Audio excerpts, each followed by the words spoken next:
That big vote's still 8 days away, right? So there is time for lawmakers to make their position known before you head to the polls. Now, come on, you'd have to think they know how they're going to vote at this point, considering it's been months since the legislation kicked the can down the road and sent it to us as voters anyway. So joining us now to discuss this is political consultant Karen Dumas, live from our downtown studio. Karen, first of all, do we have a right to know how our lawmakers are planning to vote on this, since they didn't actually approve any kind of funding for roads in the first place?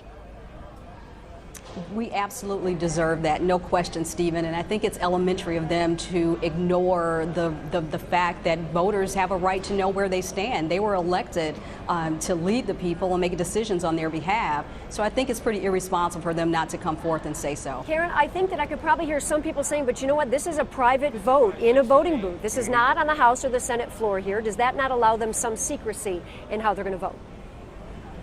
I don't think there's room for a cloak of secrecy in any degree of politics for an elected official. The caveat here, though, is that I actually spoke to a representative before going on air, and there's a lot of back and forth negotiations that are going on, as there always are in the state in most capacities. So the key here is that if in fact this doesn't pass, there is a threat or a proposal that school funding will be withheld. So you're probably going, there's a lot of going back and forth. This is a bargaining chip. Now, the first thing that I was upset about when I first heard that they were going to send this to the voters to decide months and months ago was, isn't that what we pay them to make these tough decisions? We got to fix the roads. You guys, we pay you to go to Lansing and figure out how to pay for roads. So why are we having to decide this ourselves?